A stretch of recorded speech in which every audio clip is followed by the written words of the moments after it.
Clock. We'll get our meeting started. It's Wednesday, March 8th, 2023. 2023. We are here in the Washington City Council chambers at Washington City Hall for our regular meeting, our regular council meeting. These meetings, as always, are streamed live on washingtoncity.org/meetings. We don't have a long meeting tonight. And just before we get started, I'd like to excuse Councilmember Martinson, who is traveling today on business. And to start off, I'd like to invite our friend, Brother Tim Martin, with the Church of Jesus Christ of Latter-day Saints to offer our invocation, and we appreciate his service. I would also add, Mayor, before the prayer, that the Interfaith Council, St. George Interfaith Council, is really a Washington County, and we appreciate your inviting us to participate. We're up to about 140 prayers a year, in all the county and the offices. And I think it's just great that the members, the Buddhists, the Baha'i, the Unitarians, the Muslims, they just feel welcome. And it helps both of us. And it's too bad Ben isn't here. He is taken an additional role, Yes. The assignment of the mayor to work closely with us, and we appreciate very much his support and a feeling of community that he adds to the Interfaith Council. So Yes. please join me in prayer. Our Father in heaven, we're so thankful this day for the blessings that we enjoy of living in this wonderful part of thy world. We're thankful for the moisture that we've received and pray that we might have more. We're thankful for those in this Washington City who give so much of their time and effort and thoughts and prayers to make our lives better. We pray a blessing now upon those who might participate in this meeting, that they might recall those things that they wanted to say and present, that all will go well. We pray that the efforts of these fine people that are serving our community will be rewarded with an improved quality of life, and that we'll all be able to enjoy this wonderful experience that we have of living here on the earth. And these blessings we ask in the name of thy Son, Jesus Christ. Amen. Amen. Thank you. We appreciate you and all those with the Interfaith Council. I've asked Councilmember Craig Coates to lead us in the Pledge of Allegiance. Please rise and repeat after me. I pledge allegiance to the flag of the United States of America and to the republic for which it stands, one nation, under God, indivisible, with liberty and justice for all. Okay, we do have need to go to closed session briefly, and that would be in regard to purchase, exchange, or lease of property, pending or potential litigation, and character or professional competence of an individual. I'll call for a motion to approve the agenda. I'll make a motion we approve the agenda for the March 8th, 2023 City Council meeting. A motion by Councilman Coates, I'll second that, Mayor. second by Councilman Henderson. All in favor? Aye. The agenda is approved. Okay, for announcements, on Monday, Jordan has arranged for a lunch and learn. It's going to be at the Washington City Community Center at noon in the reception center there. And that is, we have some special guests that will come in and talk to us about election integrity. And then also in that same place, but on March 21st, on Tuesday, March 21st at 11:30 a.m. is the annual State of the City address. And I'd be honored if you council members and staff could, department head level staff and such could make it. I'm sure I'm missing some announcements with only 2 items. Is there anything that I failed to mention? I would just mention, Mayor, that the Miss Washington County and Greater Zion pageant is Saturday, the 11th at 7 p.m. at Snow Canyon High School, if anyone's interested in attending. Wonderful. The other announcement we had the Power Board meeting last night is that I think we're looking to have a combined meeting with Council and Power Board on April 4th. So if we can have everyone who can be available to kind of meet with the Power Board and go over some of those items. It's on a Tuesday. If that's April 4th, then yes. 5 o'clock. Okay. And Recorder Tara, if you'll just make sure that's on the council calendar so we can all add it to our schedules. I think that'll be specifically talking about the rate study and some of the information that comes from that. So I echo what Councilman says. If we can make it, it'd be great to have everybody there. We spend so much time on land use, we forget that power and other things are just as critical part of what we do. Sounds good. Anything else? Great. Let's move on to item 3. Are there any declarations of abstentions or conflicts? Seeing none, we'll move on to item number 4, which is the consent agenda. I determined that I would like to just list the award of bid as part of the consent agenda, but council, if any of you would like to further discuss that bid, I'm happy for you to pull that off prior to making a motion to approve the consent agenda as outlined. Mayor, I'd like to pull 4CI just for further discussion, the award of bid.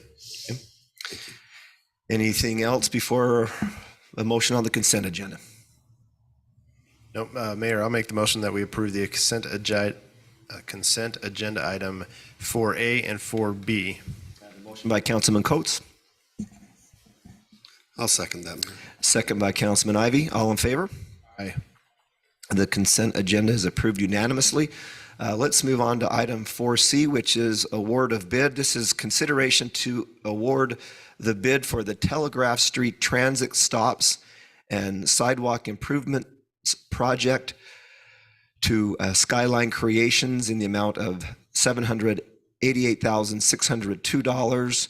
And I do see that we have staff here. Councilman, if you have some questions for staff, I'd be happy for you to invite them up. Mayor, that would be great. Maybe, Andy, you could come up as I kind of set this up. This is in relation to the Suntran bus stop, is that correct? Yeah. So we're doing the 5 bus pullouts on Telegraph with the finishing the sidewalk on Telegraph and Fields Road and a little bit on 2000 South. So these pullouts are just on Telegraph, The correct? 5 stops on Telegraph. So it'd be the Walmart one, which is just striping. We don't have to do any road work there.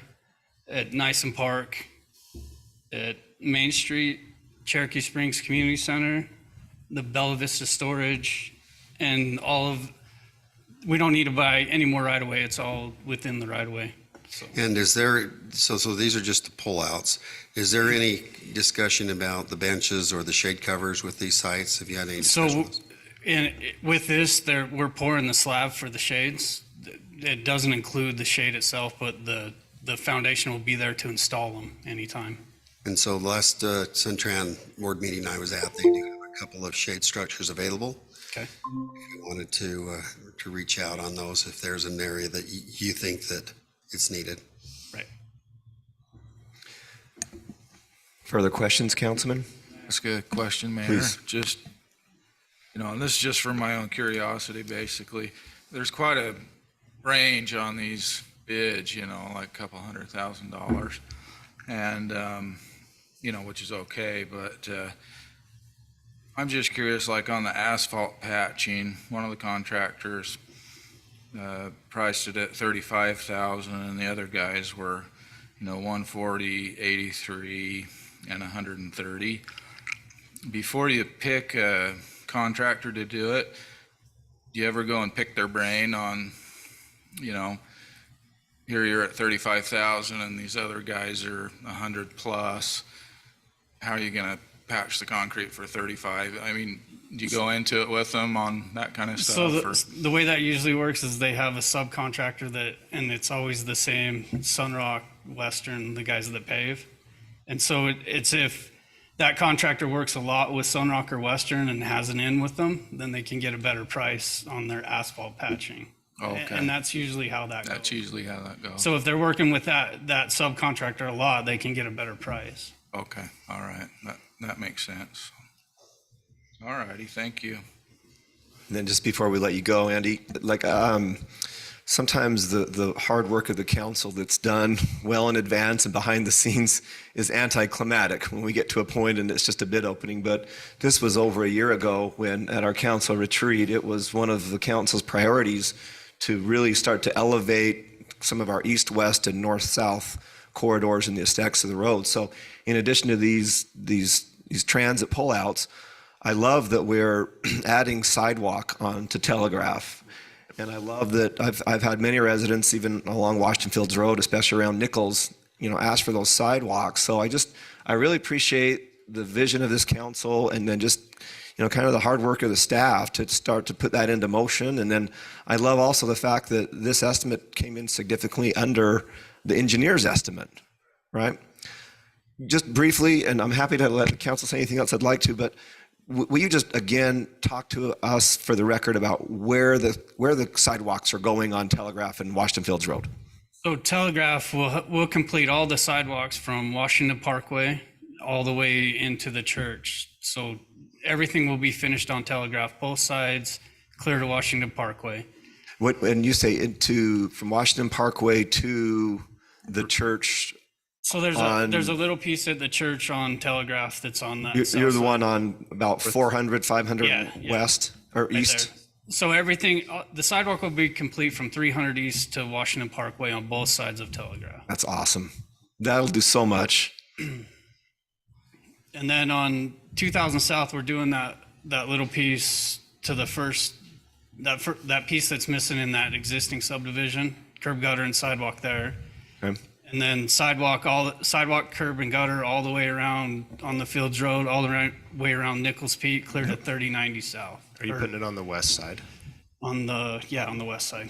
against the hill? Where we are, there's a bunch of existing curb there with no sidewalk. And it's actually to Merrill Road, because there's that piece with the concrete ditch that future church site that was The Catholic Church? yeah, Yep. it was a little more work to get that piece in, because there's a irrigation ditch there that would have had to been taken care of, but. Well, I'll tell you, I think I speak for all of us when we just appreciate the hard work that you put into this directive, and it's really gonna look nice. It's gonna be much safer. It's gonna be a great benefit to our city. Go that as well, Mayor. We appreciate your work. This is a great improvement for our city, and just a quick shout out to Suntran and how good they've been to work with our city. So thank you, Andy. Thank you. All right, council, who'd like to make this motion? Mayor, I would. Mayor, I move that we award the bid for the Telegraph Street transit stops and the sidewalk creations in the amount of $788,602. Have a motion by Councilmember Henderson, Okay. second by Councilmember Casperson. All in favor? Aye. The bid is approved unanimously. How soon are we going to get to work on it, do you think? Great. Sounds good. Okay, we'll move on to item 5A is public hearing and consideration to approve a resolution amending the 2022-2023 fiscal year budget.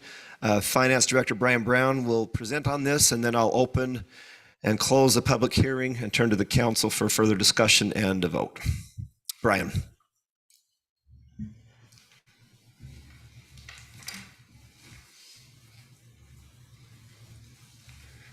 Mayor and council.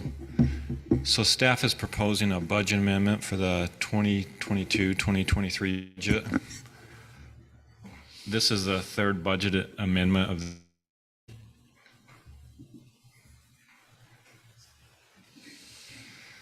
so here's a summary. Oh, that's kind of small. Here's a summary of the current budget. It's at 121 million. And then the proposal will move it to 123 million. So some of these items, the budget amendment includes is a sound system for this room. There were some grants in there.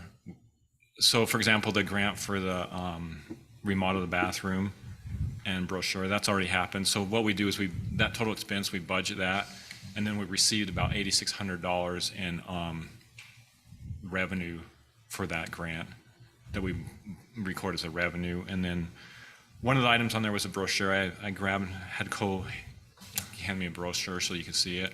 Cole worked on this with the Historical Society, and this was part of the grant. So I'll pass these.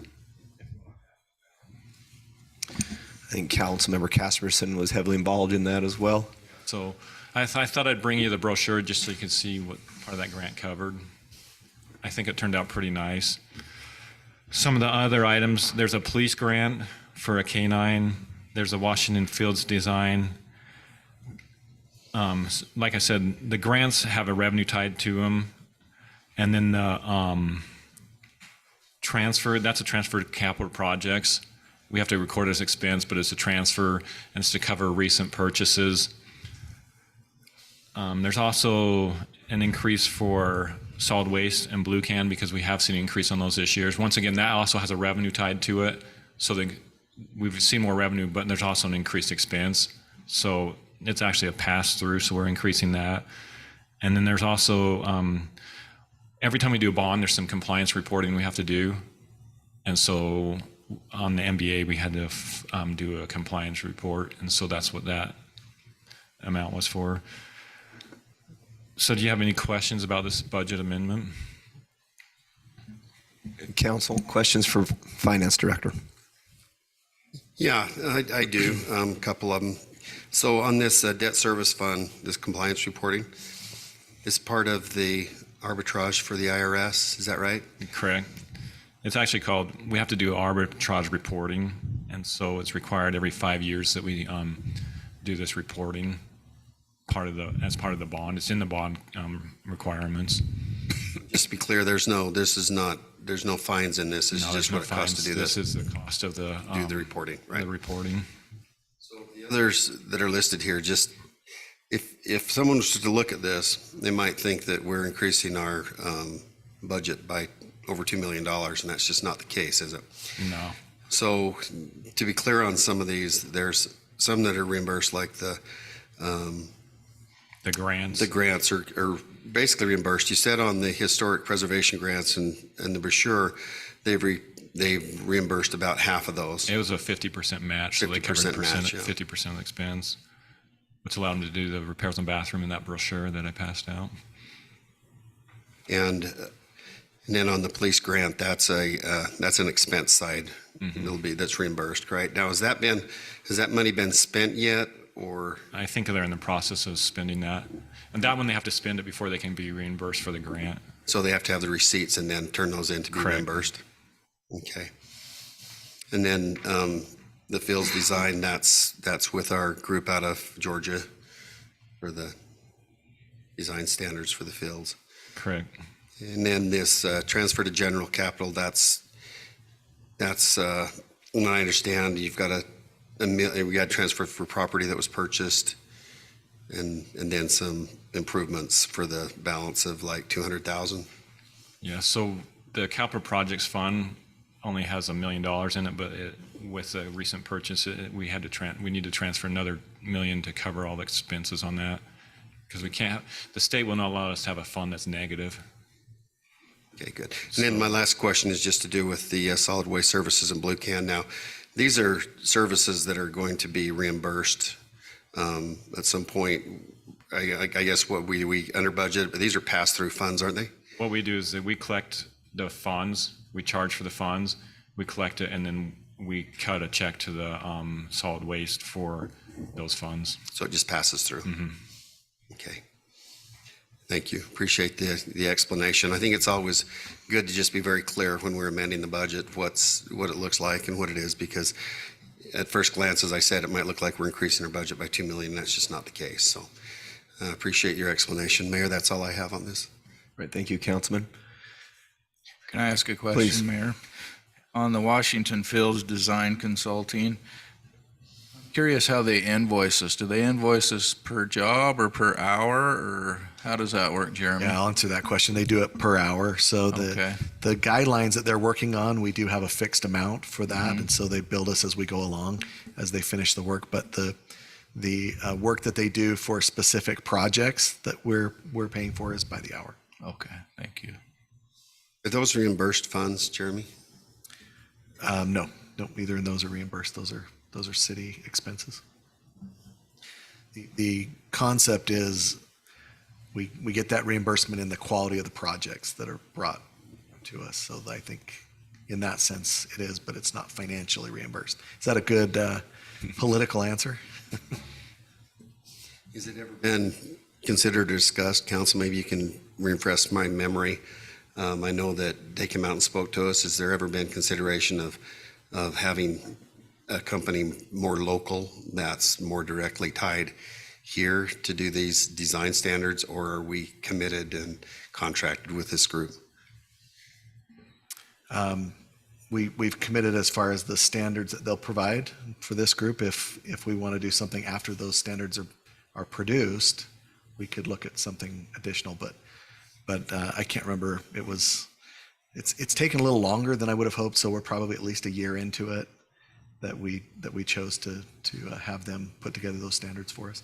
Now, as far as each project that goes to them, we do that on a project by project basis, so that could have some review.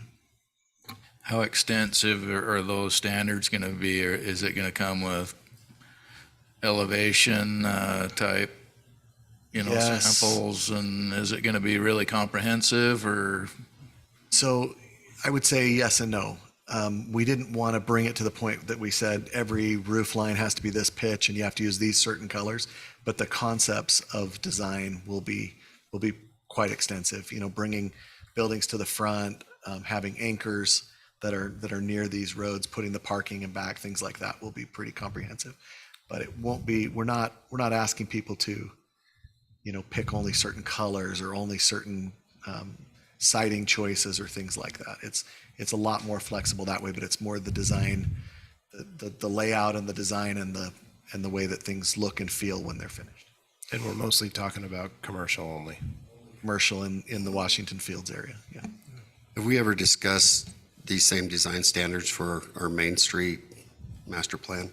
So I actually love that you brought that up. So I first met Will Barnes, who's the architect, and so he does have really deep roots in this area because a lot of Washington was settled by people from Georgia, and he's from Georgia, but maybe that's a stretch.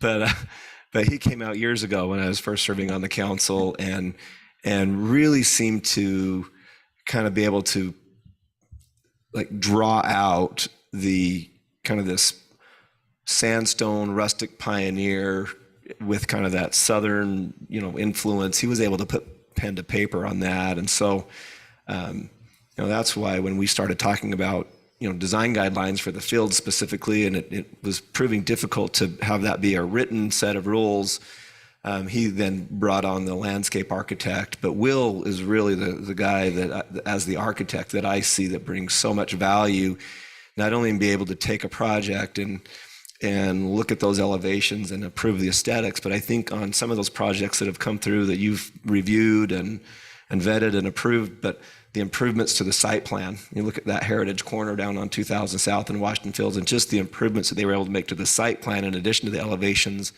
and then even to some, when you look down with the conditional use permit on the property off of Washington Fields Road and Hayfield on that corner, that Crimson Corner, to be able to bring so much more value and better use. I know it's a little bit of money, but I think in the long term, people are going to say, Washington, that was a wise use of funds to have, better sites, better aesthetics, better use. So Mayor, if we're going to try to use those there, then it'd be advisable then to make those drafts or those drawings available to potential builders so that they kind of see from the early onset Great idea. what their project's going to need to look like, so that they don't go to someone local and then realize.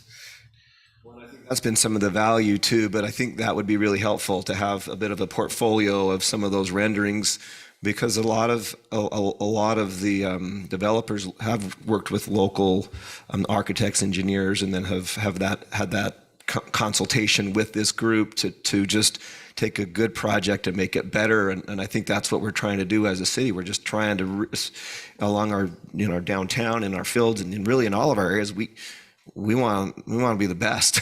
Right.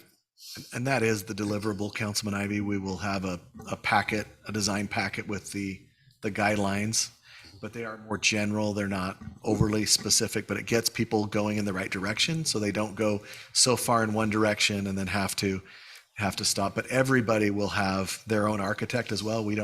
We're not providing the architect, we're just providing the consultation.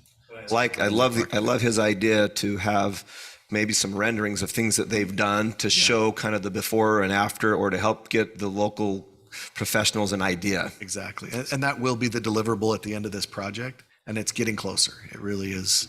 We're getting within a few months of having that finished. And I think that would be advisable because we wouldn't want someone to not understand that we have design standards that we're asking for. We'd want them to know about it well in front of any money that they lay out to do that. But, the only other thing I'd mention is that I did have a concern about this group and their response times getting back. And I think that I haven't had any follow-up concerns, but there were some concerns saying that because of the distance away that it was extending projects, which was costing developers interest on their projects. And so I would just want staff to always be very aware that they need to be responsive and and I don't necessarily want to have another group here where we're already in this process, and I understand the reason for that, but we just want to make sure that they're very responsive in getting back, because it does cost developers interest money while these projects sit on desks. So. And I see our city planner here in the back. I know he's paying attention to this. Right? Taking this to heart. Now, we're aware of the situation you speak of, and I think it's been rectified. They've had quite a bit of interaction recently, so Good. we'll be well aware of that. Thank you. Any further questions, comments for our finance director? Great. This is a public hearing. This time I will open up a public hearing in regards to this resolution amending the 22-23 fiscal year budget. If anyone would like to speak to this issue, I invite you to come forward and state your name for the record. Okay, seeing no one, I'll go ahead and close the public hearing, and I'll turn to the council for additional discussion and or a motion. Mayor, I'll make a motion that we approve the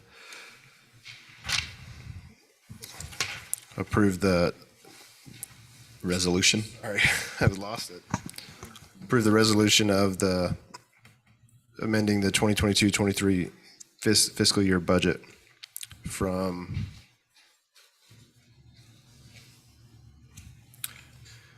up to $123,775,808. I have a motion by Councilman Coates.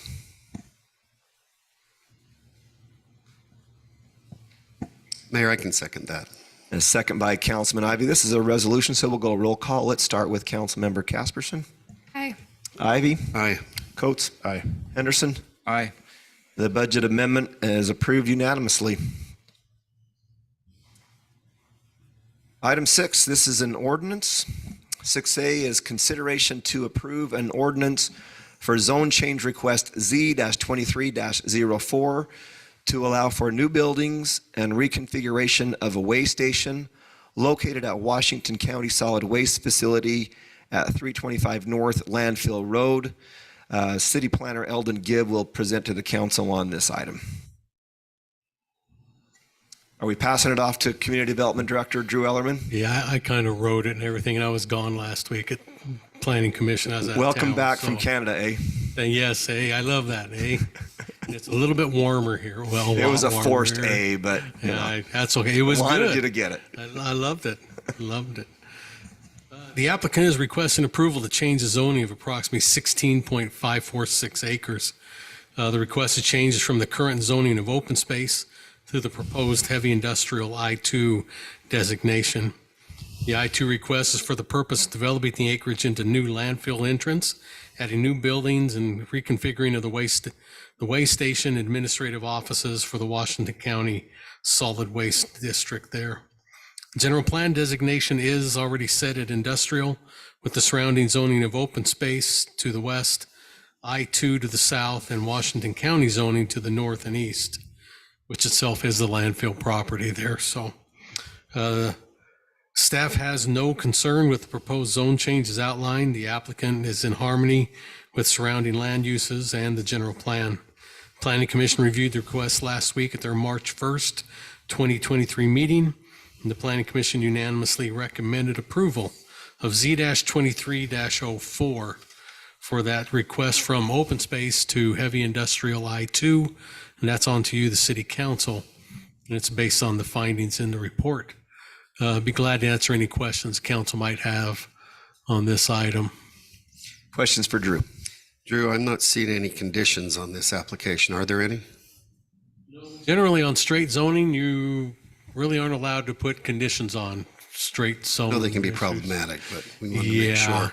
On your, when you have PUDs, et cetera, there, you can load on the conditions if you like, but straight zoning, because it has all it's already permitted or CUP items in it, we're really it's taboo to put conditions on a straight zone of I-2, so. Wise words, yep.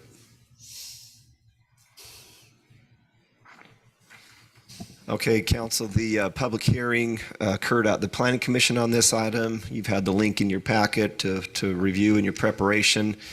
Is there any further discussion, further comments before you make a motion? Mayor, I'll make this motion. That's all right. Please, go ahead. I'll make a motion that we approve the zone change request Z-23-04 to allow for the new buildings and reconfiguration of the waste station located at Washington County Solid Waste Facility. Have a motion by Councilman Coates, Second. second by Councilwoman Casperson. All in favor? Aye. Any opposed? The zone change is approved. And just as a side note, Councilman Coates, comments on this. I know you've been very Yeah, so- instrumental. So you have the people here tonight. I'd like to introduce the group that's been working on this. If they wouldn't mind coming up, we might as well put them on the spot. If Kevin will come up and his team. So Kevin's the solid waste manager out there at the landfill, and I actually have the layout, and I want to show the council now that the zone change has gone through. It is an interesting thing where it's on county land, but in city boundaries. The boundary you can see is really close to it. So if you guys would introduce yourself, and then I actually pulled up I'm going to try to, while you're introducing yourself, the email of the actual layout so the council can see it. I told you I'd Great. bring it, Yeah, so. perfect. Go ahead, Kevin. Hello, I'm Kevin Kuntz. I'm the district manager. Jim Child with Galloway and Company. And Chris Child with the Galloway and Company. Talk to us a little bit while Councilman Coates is pulling this up. Tell us what you do. Tell us a little bit about this project. Pull that down, Kevin. You're just fine. I'm a little height challenged, sorry. So we have 555 acres on the property there. According to the master plan, we have about 90 years of airspace left remaining for the deposit of solid waste there. The changes that we're proposing or that will be moving forward through this change to the zoning will allow us to change infrastructure, not increase the master plan of where the waste will come. So we appreciate the great support that the Washington City community has provided to us. We know that we can be an impact to the community with the vehicle traffic, with litter along Telegraph. We've really been trying to take great care to improve the looks of the surrounding area. And it's noticed. The landfill like the itself. landfill itself looks so good these days. And we have an employee that is dedicated to keeping Landfill Road picked up with litter, so we can help keep that pride in the community. Yeah. We appreciate Councilman Coates' leadership down there as our chair. Chairing that board. Yeah. Before you go on, some of us have traveled just a little bit, and I can tell you that what's worse than having trash collection vehicles going through your city is not having trash collection. You've seen those. So, right, the little bit that might fall off a truck is so much less of an impact on our community than not having that convenience and that collection. So it's a vital service with once in a while some minor inconveniences. And thank you for just being so responsive. Councilman, give us the tour. So correct me if I'm wrong. I'm going to go through this. So I want to get everyone's bearing on this. So you see where it says Phase 3B? That's currently where the scale house sits, and the existing road that runs along this map's a little crooked, but that's north is down, I guess I'd say, right? Kind of. North is North of this to the right. to the right. But so the good thing is, so I'm going to stand up. Tara won't be able to hear me. This area is the road you come down and turn and go into the gatehouse. Now you're going to, this is going to be the new gatehouses right here. Right into the landfill. The administration office will go Phase 2, and the third phase is the where the public currently will dump. So right now with the CIB funding, we're doing Phase 1 and 2 right now, and the other ones will have to come at a later date. We didn't have enough money to do it all, but it's a start to get those scale houses up. Do you remember what you've said before, but just for my notes, the CIB funding, what were the grant, or the loan money, how much was it? How much was it? It was 11? 9 million, 3,000, 9 million and 3,000. Yeah. 9 million. Yeah, it was such a funny number. We got to 3. Yeah. It was like 3,001. I'm like, just go 3,000. Make That's it easy. Phase 1 much and they had 2. Phase 1 and 2, yeah. So when we went through the CIB funding, they requested we break it up into 3 phases because they didn't know if they would have enough money, but enough money came in, they were able to grant it. And we got that for 2% interest for 30 years, which is just super affordable for funding. So I think it's going to be a great improvement. It's probably 10 years past due because that landfill is pretty hammered. At least the gatehouse, I mean, is.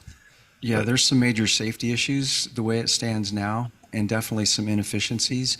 So by adding lanes and scales will increase the efficiency, and the way that the public convenience center will be operating will be much safer for the public. We'll be keeping more people off of the working face, out of the way of the heavy equipment as well. So you can see here, there's actually 2 lanes in and 2 lanes out. This is kind of a concept of the new scale house. It's like a swig drive-through.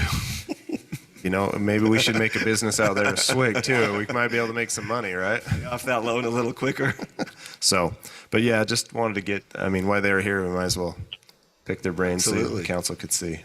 So, Mayor, would it be okay if Councilman Coates kind of shared a little bit about his board, who's on it, and kind of just a little yeah, background? I'd be more than happy to. Everyone's on the board, I'll just say that. So it's a 21-member board, and it has basically 1 person from every community and then 6 from St. George. So every council member and the mayor from St. George is on that, and then every other city has at least 1 other representative. So from Apple Valley clear to Enterprise and Santa Clara, there's 1 other member. That's why it's such a large board. And then we also have an executive board that's a few members, just 5 or 6 of us. And I think only 5, right? Yeah, I forget, because we have more than just board members in there too. There's 5 of us, and what we try to do is kind of weed out some of the easy stuff. They can't make any decisions in that board meeting, but it's just an executive meeting to help kind of narrow down and help make the best presentation to the entire board, because it is difficult to have 21-member board, no matter what you do. So, Can think of a quick way to make that a 16-member board. yeah. Me too. It took me just a split second longer than Councilman Henderson, but I I was got already it. thinking that. That's why I always say that, because I think it's funny. But what else can you do? It was set up a long time ago, and it's kind of hard to remove board members. We could move the landfill to our neighboring city if they want to have 6 board members. Well, I'm not going to get into that tonight. Teasing. We have the We chair. are- We're good. We have the chair. We're okay. No. Mama.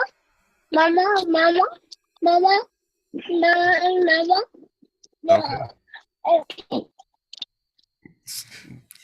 We're good. Excuse me. Yeah.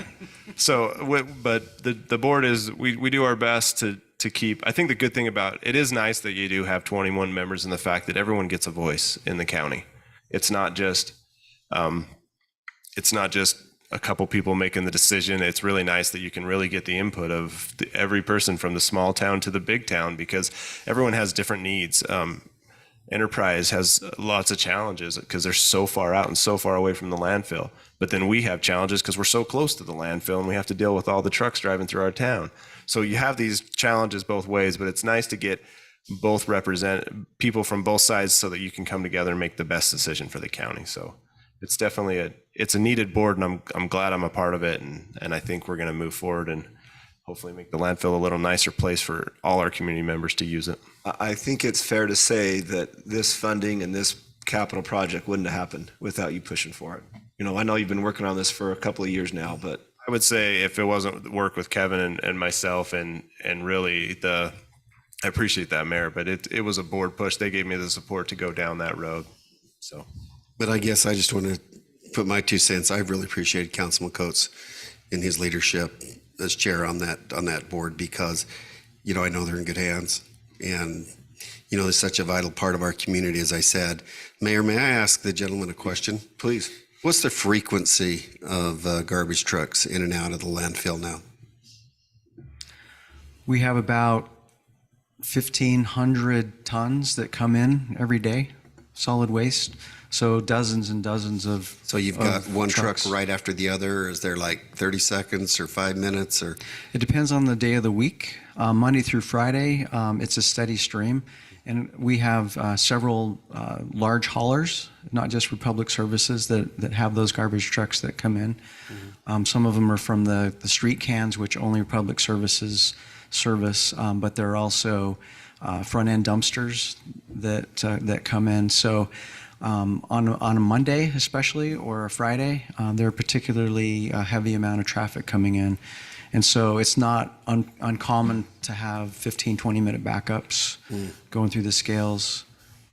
That was kind of my question, is that I'm sure this will hopefully make you a little more streamlined and able to deal with more tonnage. And It will. Basically, all the heavy haulers will be going in their own separate lane with their own access. They'll be RFID'd, pre-teared, so they'll have easy access in and out. The public will be going through the booth and speaking with the attendants. So to help that they're like pre-weighed, so they know what the trucks weigh, so that they basically just go in and weigh quick. It's a lot faster way to weigh the trucks, and they can digitally, they're not having to deal with they can just automatically be weighed and handled. So that's the important part, is to help get the truck traffic through. There's kind of a bottleneck at the gatehouse right now. So yeah. How soon will we begin construction? I hope this summer. Build time? That's our goal. Build time? Build time will, I guess we look at the overall phasing, and so that kind of confuses it. I think just phase 1 and least a 2 year. is it would probably be a year, I would assume. that's about a year of construction. In looking at the site plan that was shown, it appears that you're able to continue to use the current ingress egress while phase 1 and 2 are built There will be across no the street. interruption of operation. But it makes it really nice to keep it functioning while you move forward with the improvements. It's one of the requirements. We can't shut down the landfill for any period of time. So No. Can I make a comment, Mayor? Please. It's unrelated to the zone change, but while we have you, I think this is a comment from Jordan and his neighborhood. But what you've done on the landfill pile that has been finished is amazing. And I hear a lot of comments from residents about how nice that looks and how appreciative they are. It really doesn't look like a landfill anymore. It blends in with the rock. And I just think while we have you here, sometimes we only hear the problems, but that's a real positive for you and your group. Looks fantastic. appreciate that. And I just wanted to add something. I know that Councilman Coates is being modest, but really his leadership has really helped to drive all of this. Yeah. So we express our appreciation to him. Galloway, do you have anything you'd like to add to this? Just thank you for the support of the city there. The process that we've been going through, as Kevin mentioned, most of these are safety and efficiency motivated situations. We're trying to move more traffic through that in a more efficiently and safer with his staff, so, and all of the traffic. Certainly needed. Thank you, gentlemen. Appreciate being here. Thank you. Discussion on this? Councilman, can I ask on pre-weighed trucks, do they weigh the drivers or is that just a variance that they don't worry about? Okay. I think we've gotten off topic here, and Do they weigh if it's the a driver legitimate has a swig question, in his but I don't. cab? I'll have to admit, I'll ask that question in the next board meeting, and I'll find an answer for you. I'm just thinking if it's a variance of 20 pounds by 15,000 trips, that adds up. Good thing they weigh by the ton and not the pounds. Item 7. It's a big difference. 7A, Washington City Financial Quarterly Report. Finance Director Brian Brown. Tell us how we're doing. Thank you, Mayor and Council.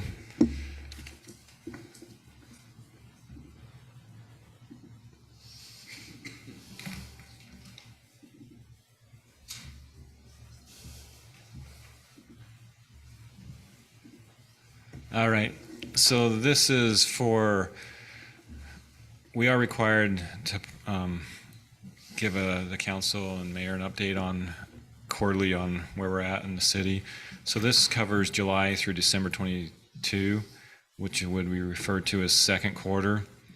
So to start off,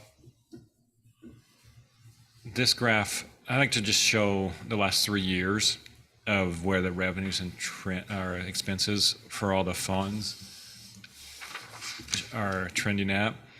As you can see, some of the, if you look at water, the revenues are kind of flat, and sewer, and that we've seen a decline. The reason this shows all operating and non-operating revenue and expenses, so we see kind of a flattening or decline in the revenues, and that's due to impact fees, because impact fees are a little lower this year.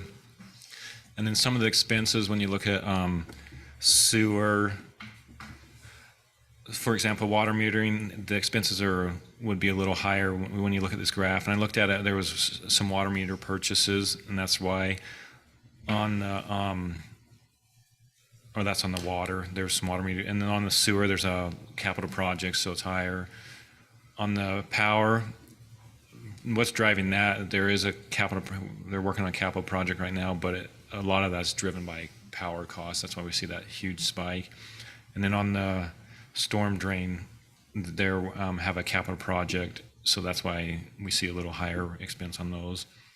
But for the most part, when you look at this, the revenues, if you look at operating, I have a graph, I'll show you what the operating revenues are doing when you solely look at operating, because it's kind of hard to lump the impact fees and interest in there because they can vary from year to year. So that's just an overview on how all the funds are, just so you can kind of, I look at this so I can see what's spiking and what's not. So to get into more detail on the general fund, here I list all the revenue and expenses. So you can see our taxes are our highest revenue for the general fund, and that mainly consists of property tax and sales tax. So sales tax, property tax we have collected so far this year is 3.9 million, and we budget 3.8, so we're right on target with that. Sales tax for the year, we're up about 15% where we were last year. So Jeremy, the 20th every month is when the sales tax number comes out, right around there. So that's my exciting day. I want to see where the numbers are, because we're getting close to $1 million, and so in 1 month, and so We will have $1 million month. When we do, we'll have a cake. I'll bring some cake in for you. How about that? So that's our excitement in accounting. Charges for services, that's going to include your golf course, your community center, and your cemetery are the main functions in there, and they're right at 50% of budget. So overall, the general fund, the revenues are at 53% of budget. When you go down through the expenses, you can see the general fund, the public safety, highway, and all that, and overall, the general fund's expenses are at 51%. So we're right on target for the year for those. As I mentioned, part of the reason why the overall total revenues are down is because of building new resident permits. At the end of December, we were at 297 permits, where last year we were at 405 and the prior year 403. We're down roughly 27%. When I looked at the census, that's roughly what the census was showing across the country. The good news is, though, February, we saw a spike. It kind of jumped back up. So it's hard to predict where building permits because 1 month they're down, the next month they just went back to normal. So next quarter, we should see a slight increase. I'd like to keep you updated on RAP tax. Of the committed funds, we have 747,000 was committed. The council set aside, and then the uncommitted is at the 1.1 million. And that was a resolution that they be used for cultural facilities and arts? Correct. Or Yeah, cultural arts facility? Mm-hmm. 35% of what was committed for that, of the RAP tax. We have about 750,000 there, rounding. Yeah. Okay. I double checked these because I was shocked by this. Earned interest we've seen quite an increase this year. And I wasn't shocked, but I just didn't realize it was that they had doubled. So earned interest is up this year over last year, the last 2 years. So that is a good point, positive thing for the city. And now the enterprise funds, this is where you can see the operating revenues. You can see overall the trend, the operating revenues are trending up every year. And then we list all the expenses for the operating, or for the enterprise funds. And so the enterprise funds, when I looked at their budget, they're just like the general fund. They're on trend to meet their budget. I didn't see any concern with that. I do like to look at the economy, where it's kind of headed, what it's kind of doing. And in the report, the budget briefing, I mentioned the 2023 economic report to the governor that is prepared by the Utah Council, and they really have. In that report, they talked about 3 different scenarios in in 23. They said there's going to be a continued growth, shallow recession, or decelerating growth. So that's kind of what we have to look. Where do I get this job, Brian, where I predict it's either going to be good, not as good, or bad? I know some other people that would like to know. Okay. I'm just saying that's quite a report. I'm glad they were really specific. They weren't. They gave a broad. It's between 4 to -2%. So they were basically saying in that article, kind of prepare for the good. For anything really, because they were saying Good, bad, or yeah. I thought it was interesting because that is prepared by the state, so it's really dealing with state data and information. So, Brian, do those higher numbers on the expenses for 2023 for sewer and power, does that reflect capital projects or something? Yes, that does. Only the top one pulls out the operating revenue. But it also includes the growth that we're seeing too. We just have more water line to maintain, and we have to have more people. My experience in the last 3 years is every year it's just gone up a little bit more, and it's all based on growth. Just big jumps there, so I figured those were projects. They do include the capital I see what you're projects. saying. Yeah. I see. I thought you meant just in general. The revenue doesn't, Big but the jumps expenses, on the looking at it, it 2023 expenses, so. I see. There's one person that is speaking back to Jeremy's comment that would like to be able to project this power. They would like to have a crystal ball and know where power supply is going, because that's been a big challenge this year. Is really power. So that's the summary of the general fund, all the operating. Do you have any questions for me regarding the quarterly report? Just that you do a good job, Brian. Thank you. Very good job. I mean, we're in good hands. When I tried to prepare this to simplify, I don't want to, if you want to, I don't want to give you too much, but if you want more detail, you can ask me. But It's just right for me, so. You can also listen to Brian on the radio tomorrow morning from 9 to 10 a.m. He'll be sharing a lot of this information on the air. We have a lot and lots of information to cover an hour's worth. I'm worried because he hasn't been nervous. When I've taken others, they've been nervous. Brian's just cool as a cucumber. I might be the one that we all call in and have our own questions for. So I'll have some questions for you. Better be ready. Save your hard questions for tomorrow morning. Can you give us that number so we can like harass them online and be like, hear- what the heck? If you hear George from Tokerville, that's me. So You have to remember, I worked with doctors, and so you never know what to expect from them. Prior to working for the city, I got every day was exciting there. Do you have any guidance for the Waste District on weighing the drivers of the trucks? Moving on to item 8. I'm just teasing, Pat. We appreciate your careful analysis on so many fronts. Let's go to reports of officers from assigned committee. We'll just go my left to right. Councilman Henderson. I don't have anything today, Mayor. Coates. Mayor, I've addressed everything from we had Power Board last night and I already did the announcement, and then you heard solid waste. So, and Perfect. we've not had flood control and we usually don't until It floods. Well, we're going to hear about that. But we have in the past, we've talked about some of the preps to try to mitigate some of those areas. So we're always trying to stay on it. There's limited funding, but for sure, we know that this upcoming runoff is going to be a challenge, if the heat comes all at once, right?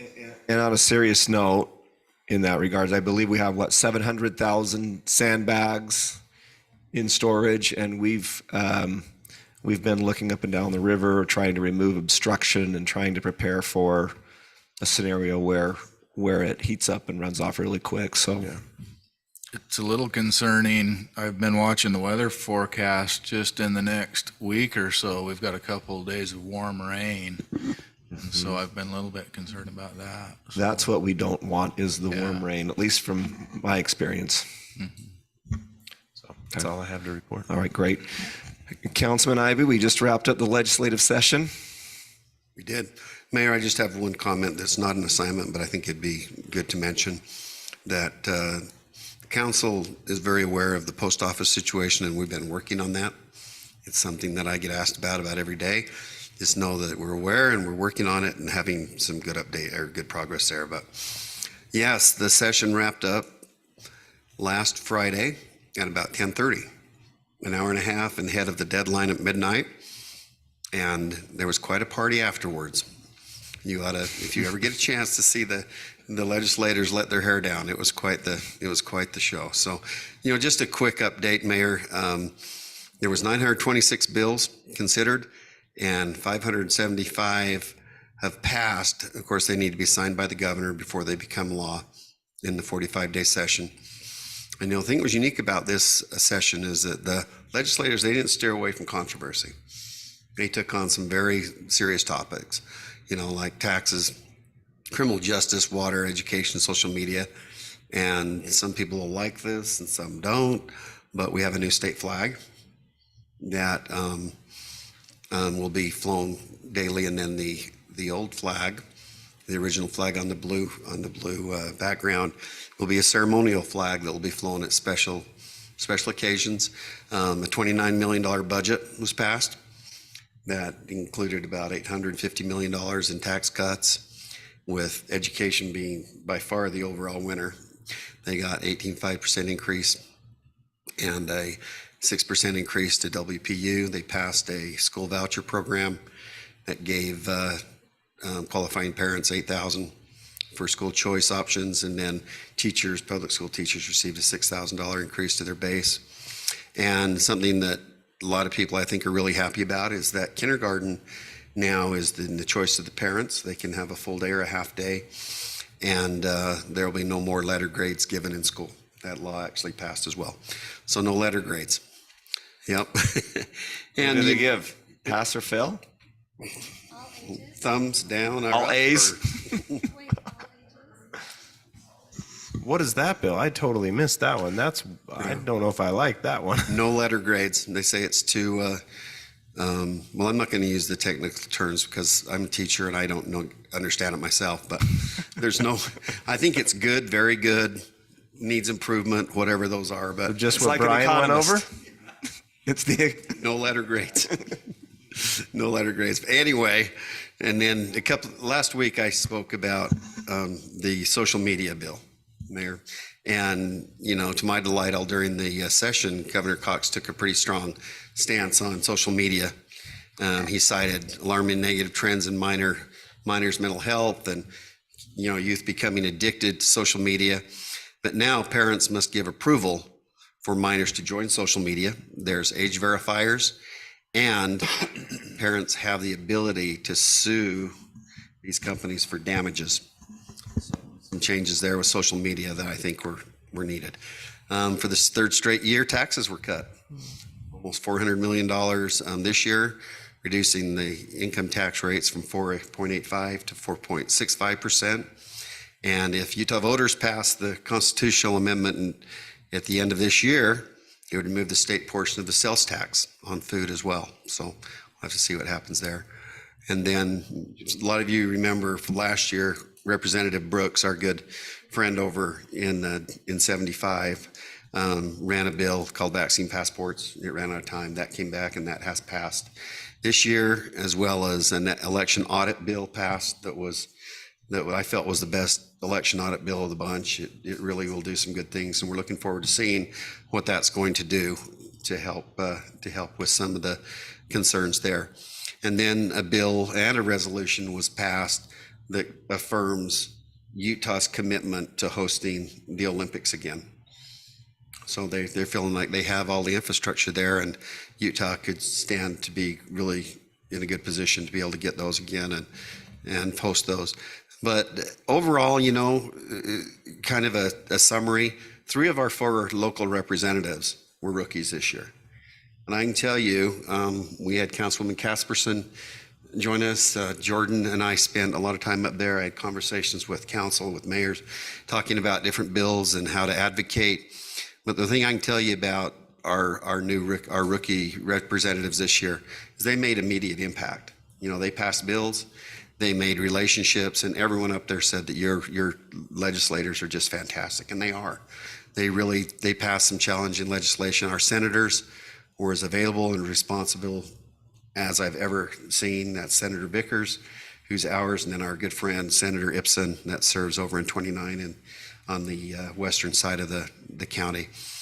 But I'll save that one and I think you've got an announcement on that one, Mayor, so I won't go there. But, the thing that impresses me most when I go to the Capitol is seeing that legislative process up close and personal. Our responsibility as Washington City, we do the best we can here, then the state does their best. The federal government does what they do, their best. And the thing that I appreciate most of all is all of our partners that help us work together. We've created some good friendships with our neighbors, cities, towns, counties, and we advocate and work together and do what's most of the time we can agree on that. But I personally appreciate the city's support in allowing me to be there, at the Capitol and being able to build those relationships that I think that our city will benefit from for years to come. So anyway, Mayor, that was a long report. I apologize, but the session is over now, and we'll move on to something else. It was a long session, and you spent a lot of time on it. So thank you for your excellent work up there and for a really, really valuable update. Thanks for filtering it to what we need to know. Mayor, I would give Councilman Ivy an A+ on that report, but I can't do that. So good report. I mean, it was either good, bad, or so-so. Good. It could have been. You give him a pass. Thumbs up. It was great. Councilwoman Casperson. Well, we discussed in our Washington City Active Transportation meeting, we went over what Andy talked about with our project that we approved today. And also on Hill Hole, how we've had some accidents there.